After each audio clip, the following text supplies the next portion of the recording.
Well, good morning. Welcome to Jesus Movement Moments.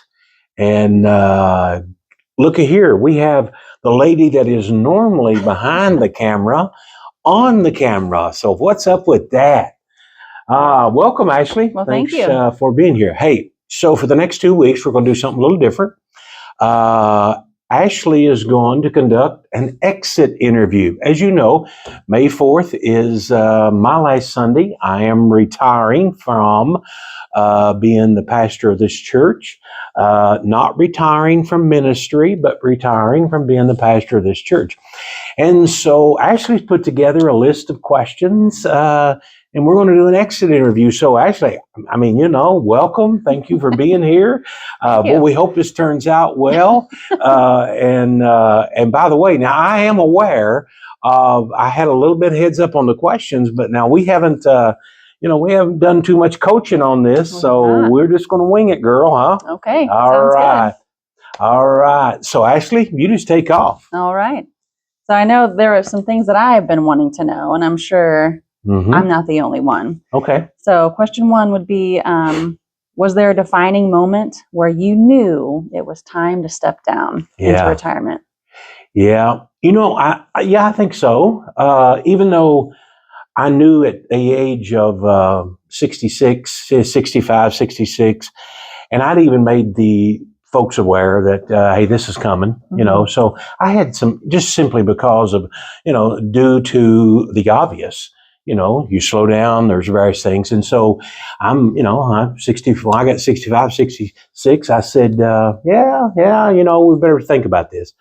But I do believe there came a moment, and I can't give you a day but I think there came a moment that I said to my wife, Noretta, I said, you know what, it's time. Now, I had said that on some other occasions, but I was bouncing back. I'd have a lull, and I could kind of get back up. But I hit I hit a wall, and it was almost like this became more of a job than it did joy. And then I knew, I got to be honest. So don't tell the elders, but I knew if I had not already started, I would start soon cheating the church because I was tired. I am tired, and I was weary, and so you start dreading to come in. You start, but now the preaching aspect of it, that was not the case, man. It was just, it really wasn't. But yeah, I think it was, and then I told my wife, I said, hey, I know we've talked about this, and we've had this conversation before, but no, this is it. Okay. This is it. I'm glad that you had that moment where you knew, okay, now it's time. Yeah, it is. So you've had an incredible tenure in ministry, in pastoring, 45 years? 45 years. Yeah. Mm-hmm. So how would you say your personal faith journey has been impacted by your time in ministry? Is it separate or is it all together? No, I have, I think, and I was going over those, questions and just kind of thinking about them. Probably there was a season of enormous challenge in ministry. Now there's a lot of challenges, but there are those select 3 or 4 that just are defining. And I recall one in particular that if I had not developed a greater intimacy with Christ, I'd have fell away. I'd have fell off because I could not keep it together on my own and by myself. And so I say that to say, so how has ministry impacted my personal relationship? And I'm going to tell you, it was the demands and that enormous challenge of ministry that put me on my face and kept me there and has kept me there for a number of years. And so because that season put me on my face, and I discovered a sweetness in Jesus that I had not previously discovered. I stayed on my face Mm. because it was sweet.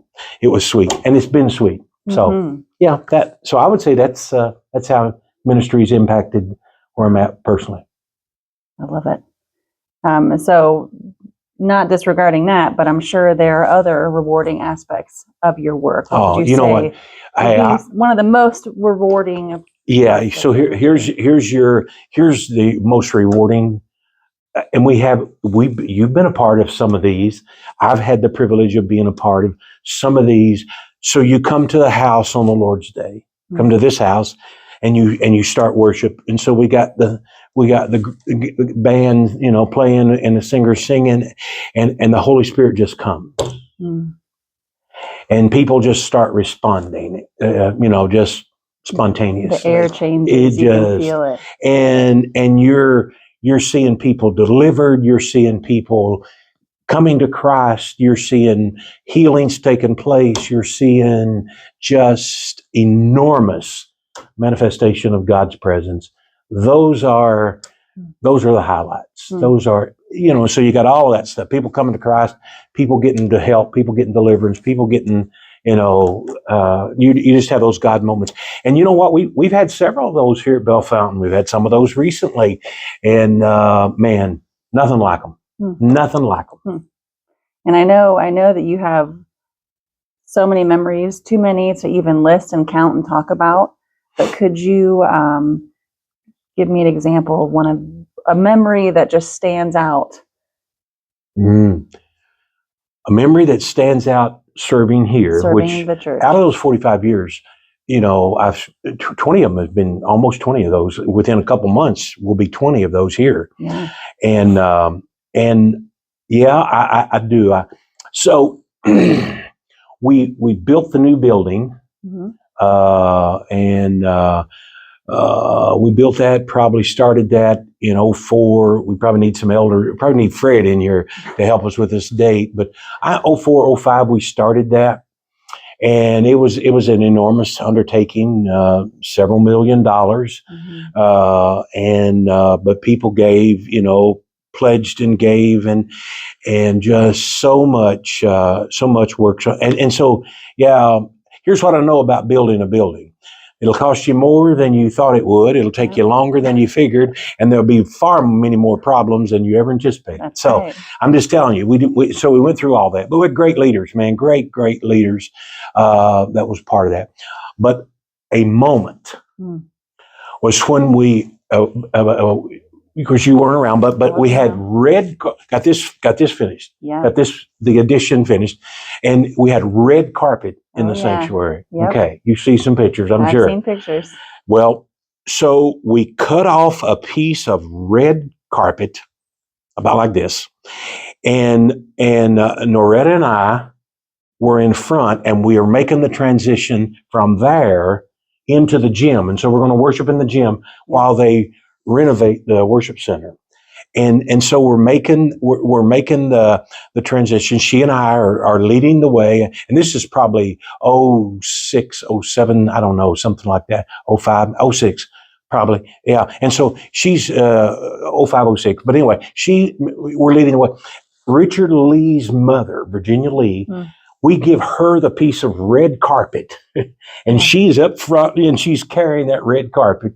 We walk into the gym. Of course, it's set up for worship, and we're going to worship in there. Yep. And we walk in the gym, and I look, and I'm bawling. Norita's bawling, and I look at Norita and I said, "We made it." Yeah, I'll never forget that feeling of, whatever, I don't know what you call it, jubilation, exuberance, I don't know, but that would be one. That's a great That memory. would be one I'll take with me a long, long time. Yeah. Okay, so talking about the church, how have you seen the church grow or change? And this, you can talk about the church as the building, the church as our congregation, the church as a Christian community. Yeah. Oh, okay. How have you seen it change during your tenure? So let me. Yeah. You know what? Let me talk about how I've seen, I think, this local church change. and I can size it up, and it's this, and the reason because this is pretty quick. I can size it up.